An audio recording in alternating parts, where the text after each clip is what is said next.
Senator from Louisiana. Thank you, Mr. President. Mr. President, I just came from an appropriations subcommittee hearing, and our witness today was Secretary Janet Yellen. And I always love when Secretary Yellen testifies because I learned so much from her. Today, among other subjects, we talked about the president's proposed budget. And I want to tell you some of the things I learned today from Secretary Yellen about the president's proposed budget. The president's proposed budget is $6.9 trillion. That's up from $6.4 trillion. So it's a proposed $500 billion increase. I learned that since 2019 until today, and not including the president's new spending, I learned that since 2019 until today, the population in the United States has grown 1.8%. You know how much our budget has increased? 55%. And that doesn't even count the additional $500 billion worth of spending that the president has just proposed. I also learned that the president is proposing $4.7 trillion, not billion, $4.7 trillion in new taxes. Takes my breath away. $4.7 trillion. We're going to run out of digits. And I also learned something else. You know, the president, and I say this gently and with respect, the president has been running all over hell and half of Georgia saying my proposed budget decreases the deficit by $3 trillion. You probably heard him say that. I heard him say it day before yesterday. My proposed budget will cut debt by $3 trillion. You know what I learned today about the president's proposed budget? Under his proposed budget, gross debt, that's all of America's debt, not just debt held by the public, but gross debt, all of our debt, will rise under President Biden's budget from $32.7 trillion at the close of this year to $51 trillion by 2033. Only in Washington, D.C., only in La La Land can you go around and say, my budget reduces the deficit and debt by $3 trillion when it really increases it by $18 trillion. $18 trillion. I've also learned a lot this week about Silicon Valley Bank. I think I spoke, Mr. President, I don't know, a week, maybe 10 days ago. Gosh, we've learned a lot in a week. One of the things that we have learned is that the failure of Silicon Valley Bank and President Biden's bailout of Silicon Valley Bank was the result of bad management by the bank officials, but also by bad supervision. I talked about a week or two ago about the risk that the management of SVB Bank took. But today, this is what I learned this week. I want to talk about the mistakes that were made by the federal government in supervising this bank. Fact number one.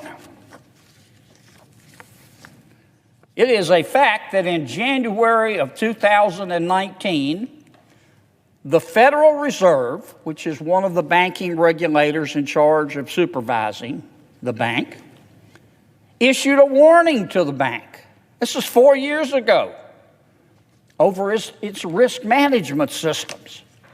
4 years ago, the Fed told Silicon Valley Bank that its system to control risk was not up to snuff. Fact number 2. Last fall, short sellers and private bank analysts said the same thing. What, 5 months ago? 6 months ago? Fact number 3. Some of my colleagues have said, you know, we didn't have sufficient regulation. I don't know how you regulate greed. I don't know how you regulate stupidity, but I'm referring now to the management of Silicon Valley Bank. But it wasn't a failure of regulation that caused Silicon Valley Bank to go under. It was the failure to enforce the rules that we already have. I just explained to you, here's the article from the Wall Street Journal. The Federal Reserve, one of the banking regulators in charge of Silicon Valley Bank, knew in January of 2019, the bank was criticized for its risk control practices.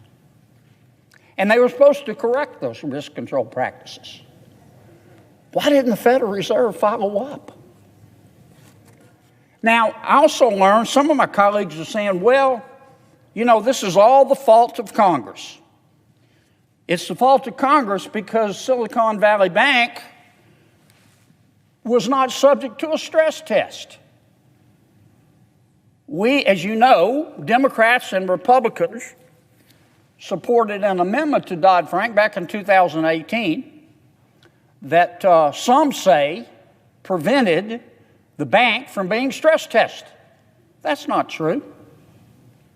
The bill that we passed in 2018 said categorically and unequivocally, look at Title 12, Chapter 2, Subchapter A, Part 252, Subpart A, Section 252.3.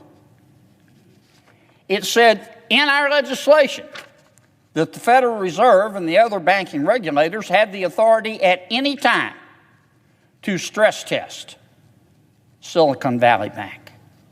And they chose not to do it. Now, the other point being made by some of my colleagues is that, well, they weren't big enough to stress test. They had to be $100 billion or more.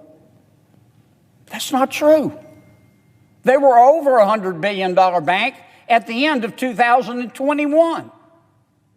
So they did qualify to be stress tested in 2022. One of the other things we've learned, Mr. President, is that in 2022, the Federal Reserve stress tested 34 banks. Silicon Valley Bank was not one of them, as I said. They could have been. Under the rules, they qualified. They were supposed to be. They were over $100 billion. And even had they not been over $100 billion, the Federal Reserve could have said, we're going to stress test them anyway under our legislation. Because back in February or January of 2019, we were worried about their risk control. But for whatever reason, we're going to find out the Federal Reserve chose not to stress test them. The Federal Reserve issued a report on its stress tests from 2022. Here it is. If the Federal Reserve had stress tested Silicon Valley Bank, Silicon Valley Bank would have passed. It would have passed. You know why? Because the Federal Reserve, in its stress testing in 2022, didn't stress test interest rate risk. They just stress tested credit risk. I just find that extraordinary. In